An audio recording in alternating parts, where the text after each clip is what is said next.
है नहीं, बेटी की शादी कहां से करोगे?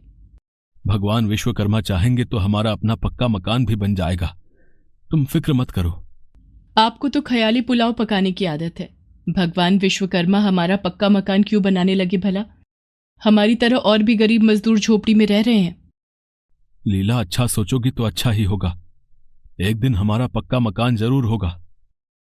हाँ, कहीं इस इंतजार में बेटी बिन ब्याही न रह जाए। मुझे भगवान विश्वकर्मा पर पूरा भरोसा है, वो सब अच्छा करेंगे। माँ, पापा, मैंने खाना लगा दिया है, आप लोग हाथ मुंह धोकर खाना खा लीजिए। पूरा परिवार एक साथ बैठकर खाना खाता है। उसके बाद तीनों सो जाते हैं। कुछ दिनों बाद विश्वकर्मा पूजा आने वाली थी। रामप्रकाश की फैक्ट्री में बहुत बड़ी पूजा का आयोजन किया जाना था। फैक्ट्री के मजदूर मिलजुल कर फैक्ट्री की साफ सफाई और सजावट का काम कर रहे थे।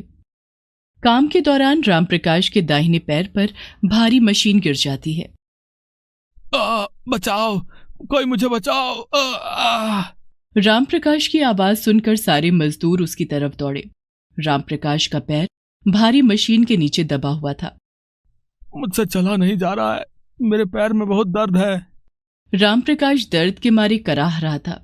फैक्ट्री का मालिक उसे अस्पताल में भर्ती करवाता है। इनका दाहिना पैर फ्रैक्चर हो गया है, इन्हें 1 महीने तक आराम की जरूरत है।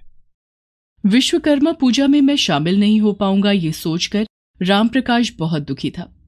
वो घर पर बैठा बैठा सोच रहा था कि कैसे भगवान विश्वकर्मा की पूजा करूं। तभी उसके मन में एक ख्याल आया कि क्यों ना वो अपनी झोपड़ी में ही भगवान विश्वकर्मा की पूजा करे। भगवान विश्वकर्मा की मूर्ति खरीदने के लिए उसके पास पैसे नहीं थे।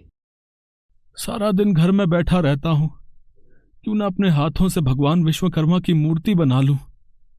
रामप्रकाश अपनी बेटी सुजाता से मूर्ति बनाने के लिए मिट्टी और कुछ सामान मंगवाता है।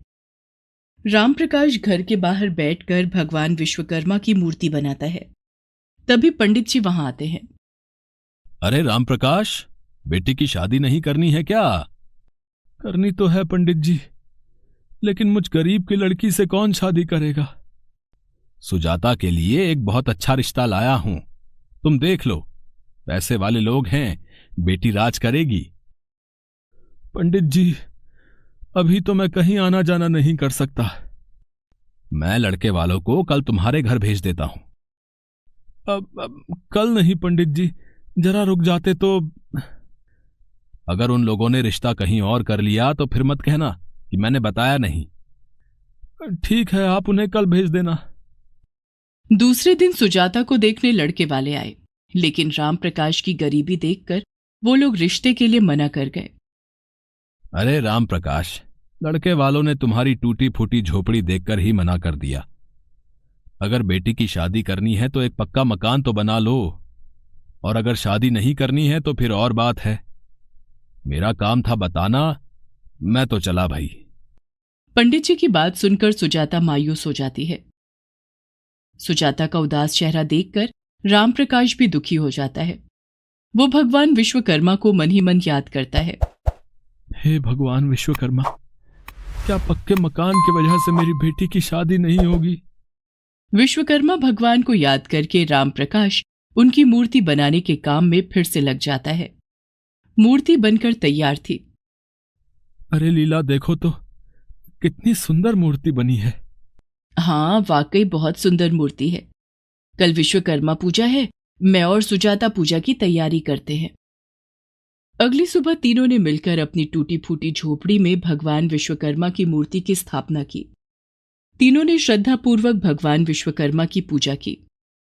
ओम जय श्री विश्वकर्मा, प्रभु जय श्री विश्वकर्मा, सकत सृष्टि के कर्ता, रक्षक श्रुति धर्मा, ओम जय श्री विश्वकर्मा। रामप्रकाश सिर झुकाकर हाथ जोड़कर विश्वकर्मा भगवान से विनती करता है। हे प्रभु, हमारे सिर पर भी अपना हाथ रख दो। तुम्हारे सिवा हमारा इस जगत में कोई नहीं है, तुम्हारा ही आसरा है प्रभु। तीनों विश्वकर्मा भगवान से विनती करते हैं और आशीर्वाद मांगते हैं। पूजा अर्चना करने के बाद, लीला, कल विश्वकर्मा भगवान की मूर्ति का विसर्जन है, मैं तो नहीं जा सकूंगा। तुम और सुजाता दोनों जाकर मूर्ति का विसर्जन कर देना, ठीक है? ठीक है। उस रात मूर्ति रामप्रकाश की झोपड़ी में ही थी। तीनों रात में खाना खाकर सो जाते हैं। रात में रामप्रकाश को एक स्वप्न आता है। स्वप्न में एक आदमी रामप्रकाश की टूटी फूटी झोपड़ी की जगह पर पक्के मकान का निर्माण कर रहा था। तुम कौन हो? मैं भगवान विश्वकर्मा हूं और मैं तुम्हारे लिए पक्का मकान बना रहा हूं। इतना कहते ही भगवान विश्वकर्मा अपने असली रूप में आ जाते हैं। रामप्रकाश, मैं तुम्हारा पक्का मकान का सपना पूरा करने आया हूं। मैं खुद तुम्हारे लिए पक्का मकान बनाऊंगा, जिसके बाद तुम अपनी बेटी की शादी कर सकोगे। सपना खत्म होते ही रामप्रकाश की नींद टूट जाती है। रामप्रकाश लीला को जगाता है। क्या बात है, आधी रात को नींद खराब कर रहे हो? रामप्रकाश लीला को अपने सपने के बारे में बताता है। पागल हो गए हो क्या? क्या भगवान खुद हमारा मकान बनाएंगे? कहाँ है विश्वकर्मा भगवान? अगर वो हमारा पक्का मकान बनाएंगे तो उन्हें हमारे सामने आना पड़ेगा। जब विश्वकर्मा भगवान ने खुद मुझसे ऐसा कहा है तो जरूर हमारा पक्का मकान बनाएंगे। घर बैठे बैठे तुम्हारा दिमाग खराब हो गया है, सो जाओ। ऐसा कहकर लीला सो जाती है। रामप्रकाश को भी नींद आ जाती है।